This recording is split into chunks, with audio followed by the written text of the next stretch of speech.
The economy, the situation around you is about to take a turn for the worse. You came here for the truth, so let me unveil that for you.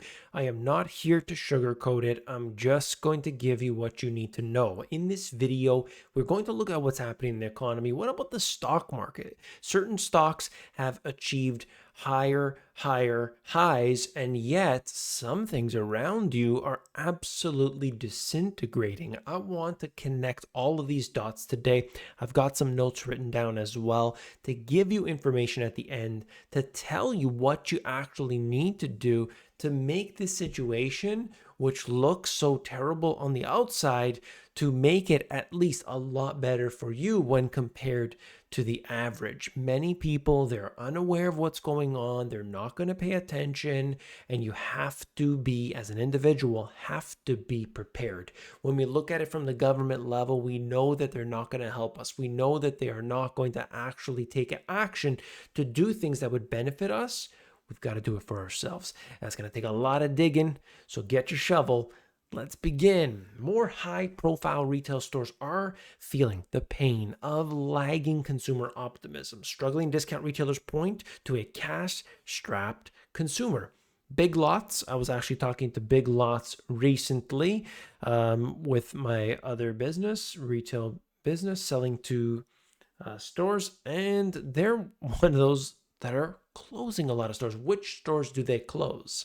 Well, the ones that, not just Big Lots, but any of these, what they do is they close the non-performing stores.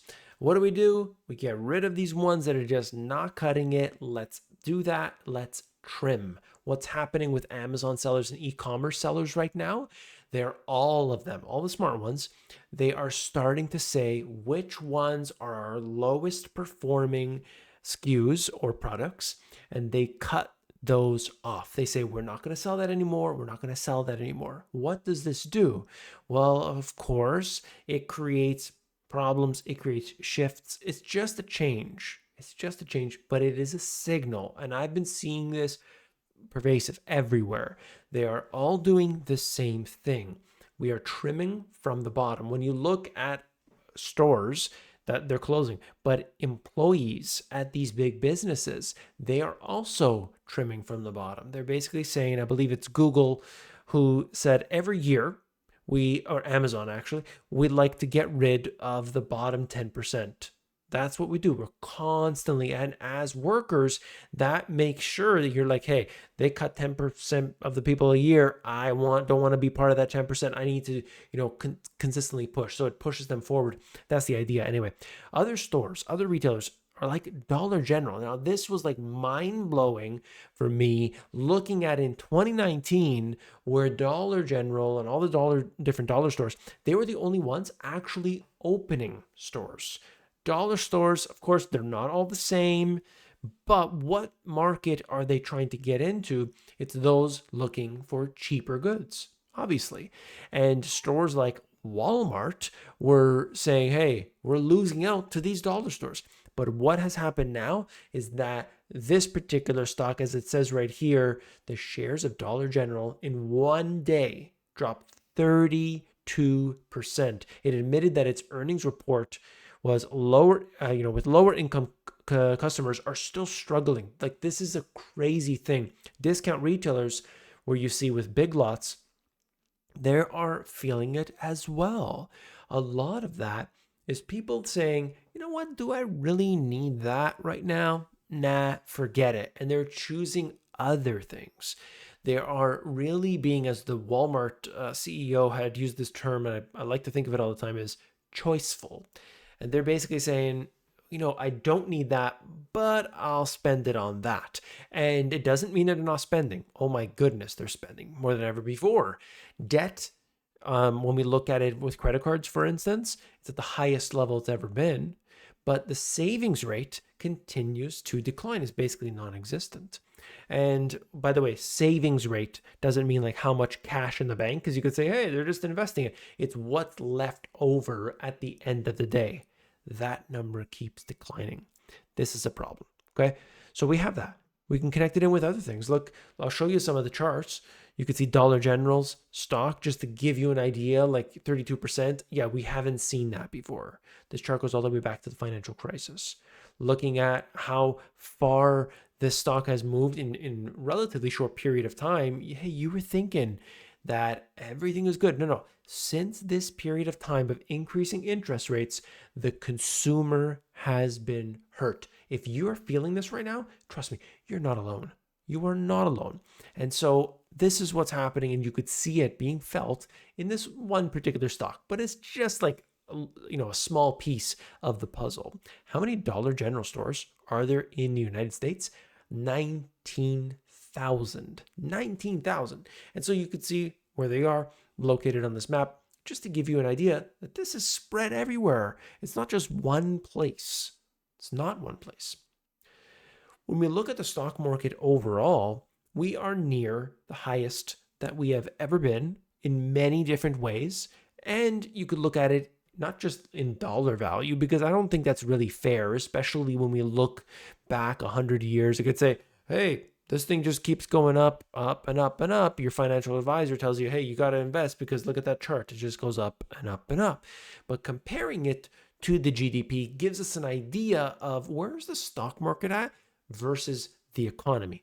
Always going to be fluctuations, but you can kind of gauge if we're getting a little bit ahead of ourselves. And certainly right now, we are in that zone, let me tell you. And so when these things start to happen at the same time we have a weakening economy, there's a problem. I'll show you some factors. More stolen cars are being shipped overseas from the tri-state area ports. Experts say that it is a world epidemic. This is going on in Canada. This is going on in other places as well. And what do you think the crime for this is? Oh, no worries. Just a little slap on the wrist. That's right. Looking at it here, fare evasion surges on New York City buses where 48% of riders fail to pay. Okay. Yeah, you could say, yeah, it's always just New York. Oh, it's California. Yeah. Do they have problems? Absolutely. Absolutely. But we have to start digging in and being a lot smarter as individuals about where we currently are. Is this the right place? We have to start potentially looking elsewhere. Different cities, states or provinces, countries, who knows? Maybe we'll go off into Mars if that's the right place to be. Speaking of planets, here you can see, looks like the moon. The world is the same everywhere. That's a quote, but that not really in this context anyway, not true. Of course, the way that they're saying it here is, you go to one place or another and we all have similarities, and that's absolutely true. But when we look at the economy around, it's definitely not the same everywhere. This is showing us US dollar per square foot comparing major cities around the world. Hong Kong off the charts. Toronto doesn't even get included in here, which is hilarious because it's in here somewhere, but it's so insignificant on the global scale that they don't even include it, which as a Canadian is like really funny. But when I compare these things, I'm looking at New York and London, all these places, super expensive per square foot. And what has happened a lot of these different places that's been looking terrible, like terrible trajectory, super high taxes in a lot of these places. Millionaires are just leaving. What's the one place that has done very well? No question about it, is Dubai. And you're seeing that in here at the very, this list here, $441 per square foot compared to all these other cities which have done, so well previously. But in the last 15 years, oh my goodness, has the world really changed? Since the financial crisis, most economies around the world, the ones that were strong before, haven't done well. Since 2020, that has been exacerbated even further. What have all these places basically done? Is that they have made their economies much worse.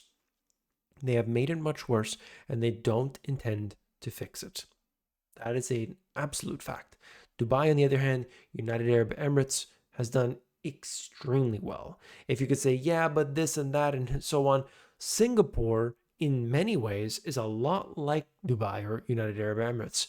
And so you're seeing that, and it's just an interesting thing what we're seeing.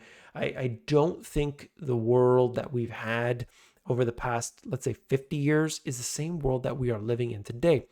Gross rental yields for Dubai, residential percentages, you're looking at this. Just wanted to give you an idea. When we could see this data and the way that it has come to be, it tells a story, right? It's just telling a story. I'm not saying, you should go there and everybody should move there. That's not what I'm saying. But just understand that the world isn't what it was just a little while ago. A few things that you need to be doing. Take action right now. I talk about this on the Finance Friday, where in the Finance Friday crew, we get into the absolute details of what you can do, the actions you got to take. On the Sunday sessions, we talk about actually building a business from the ground up. 3 things I got, okay? Be prepared for worsening conditions. You'll have to pay more and you're going to get less. If you're living in one of these places, the traditional, the legacy, as the nomad capitalists will call it, the legacy brand countries, you're going to pay more, you're going to get less. Simple matter of fact. So if that's the case, what are you going to do? What are the actions you're going to take as a result of that? Some people are saying, hey, I'm just moving. Other people are saying, okay, I got to cut back here. I got to take on a second, third job. That's what they're doing. You got to invest broadly, because right now we're moving from west to east. We're looking at new technologies coming up, like the way that you did things before, not necessarily the way you want to be doing it today. Traditionally, there was always the 60-40 split in a portfolio. That was diversified, but that has really changed today. Certain things didn't even exist when that was around. Like think about cryptocurrencies and things. These are where literally trillions of dollars have gone into, and they didn't even exist, and people are still trying to have that mentality. Why? Because professionals, whether that professional is an engineer, a doctor, whatever it is, these professionals, they study. So imagine when they went to school for 5 years, 10 years, whatever the case is. Imagine when the books that they were reading during that period of time were written, and imagine the teachers that they are learning from when they went to school and when those books were being written and so on. That's how old this information is, and that's what's being fed to you indirectly. These professionals, they have their place and purpose, there's no question about it, but we got to start thinking out of the box if we want to stay ahead. There's going to be no way to do that otherwise, okay? Keep your inner circle tight. Look for similar people. You could find people on the internet. You could join different groups. There are meetup groups. There are all kinds of things. But where you feel, that is the right place, get in touch with them. You can go, like, for instance, Amazon sellers. There are conferences. There are groups. I'm part of, what they call the elite group on Amazon. And it's just a place where people can join and we could talk the different, things that are relevant to us, right? Maybe not relevant to other people, but you're on the same page. Preppers groups, there's community gardens. If you're into that, you go to the community garden, you join the community garden. Yeah, you can grow food and so on, but you're now amongst other people that are doing the same thing as you. That's what you want. You're not going to convince your family, your friends, your coworkers on certain things. You've got to do it yourself. I hope this is really, you realize, like, there's not just a bunch of problems. No. It's always about the actions you're going to take. It's not a solution until you take action on it. If you want real deal action, join me live every single week. There's a link at the top of the description. Hit that link, read the page, reach out to me if you want more details, and I'll see you there. Take care.